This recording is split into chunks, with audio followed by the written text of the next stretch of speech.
अधिकृत उमेदवार आदरणीय मल्लिकार्जुन पुजारी साहब यांचा फॉर्म भरण्यासाठी या ठिकाणी समता सैनिक दल, भारतीय बौद्ध महासभा, रिपब्लिकन सेना, भारी बहुजन महासंघ, जय भीम ग्रुप, भीम आर्मी या सर्वांनी या ठिकाणी हजेरी लावलेली आहे। तसेच डॉक्टर बाबासाहेब आंबेडकरांना मानणारा वर्ग या ठिकाणी फॉर्म भरण्यास उपस्थित झालेला आहे। तरी आता थोड्याच वेळामध्ये आपण या ठिकाणाहून बाबासाहेबांना सलामी देऊन फॉर्म भरण्यासाठी निघणार आहे। तरी आपण मला एवढंच म्हणायचं आहे, वंचित बहुजन आघाडीच का? वंचित बहुजन आघाडी याच्यासाठी आपल्याला संविधानाचं रक्षण करायचं आहे आणि लोकशाहीचं आपल्याला रक्षण करायचं आहे। म्हणून प्रकाश आंबेडकर साहेबांनी, डायरेक्टर रासुद्दीन ओवैसी साहेबांनी हे वंचित बहुजन आघाडी तयार केलेली आहे। कारण आजपर्यंत पाटील, देशमुख व घराणेशाही फक्त चाललेली आहे, परंतु याच्यानंतर वंचित बहुजन आघाडीच्या माध्यमातून सुतार, लव्हार, वडार, धनगर, शिंपी, दर्जी, बुरुट अशा प्रत्येक 18 पगडी बलुतेदारांना संसदेमध्ये पाठवायचं खासदार म्हणून आदरणीय प्रकाश आंबेडकरांनी आणि ओवैसी साहेबांनी जंग बांधलेला आहे।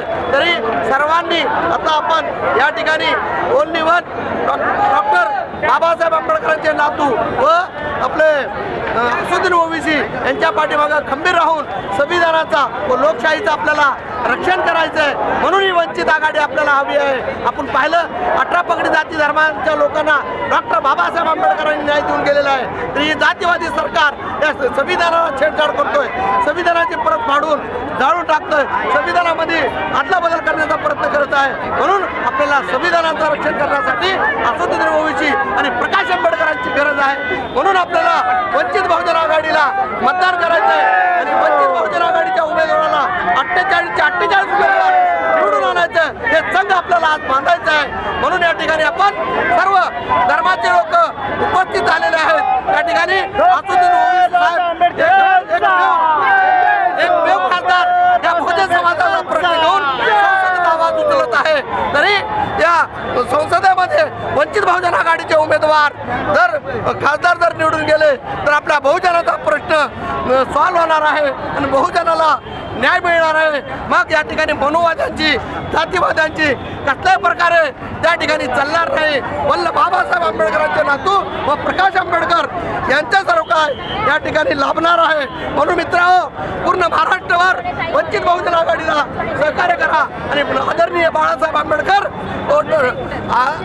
डायरेक्टर रासुद्दीन ओवैसीला मतदान करावं।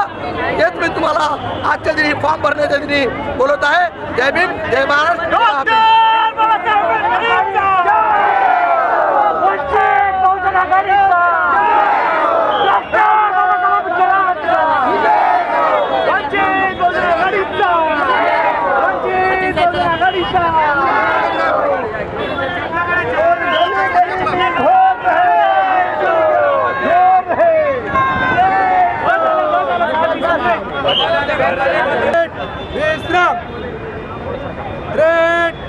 सावधान,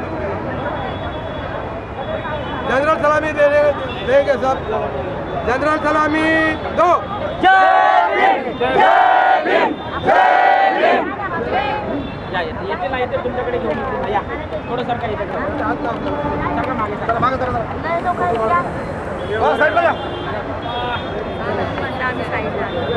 डॉक्टर बाबासाहेब आंबेडकरांचा, डॉक्टर बाबासाहेब आंबेडकरांचा, वंचित बहुजन आघाडीचा मल्लिका पुजारी साहब आगे बढ़ो, बाबासाहेब आंबेडकर आगे बढ़ो, ओवैसी साहब आगे बढ़ो।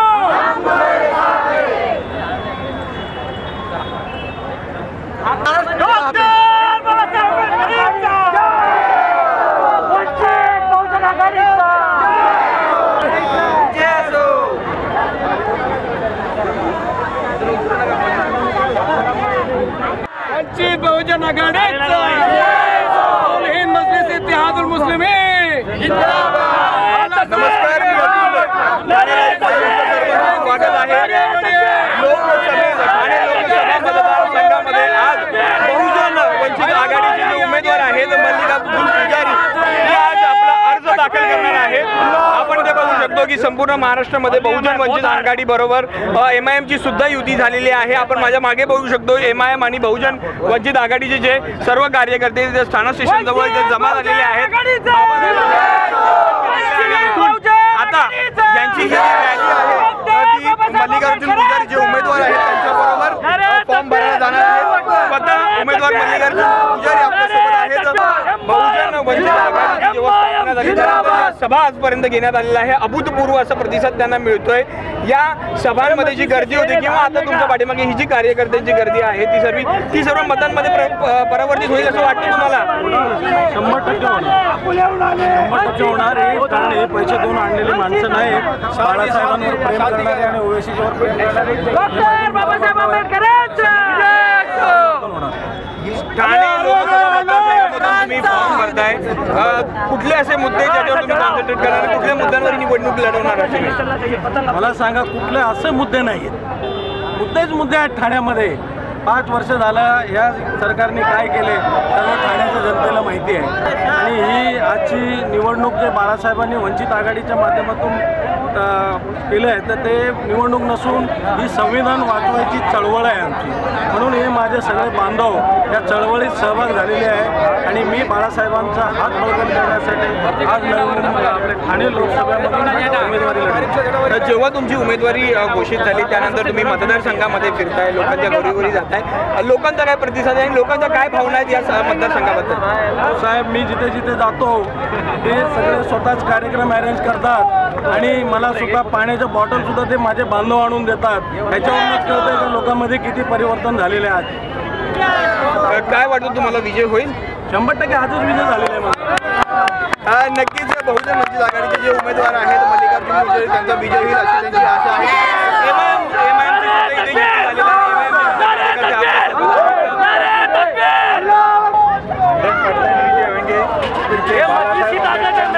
अच्छी साथ छवि का उम्मीदवार हमारे को पुजारी साहब के रूप में दिया है और MIM पार्टी के सब कार्यकर्ता तन मन धन के साथ उनके साथ कंधे से कंधा मिला के खड़े हैं और मुस्लिम समाज, दलित समाज, OBC समाज, धनगर समाज, हर समाज के लोग आज प्रकाश अम्बेडकर और असदुद्दीन ओवैसी साहब के साथ खड़े और महाराष्ट्र में वंचित बहुजन आघाड़ी की जीत है।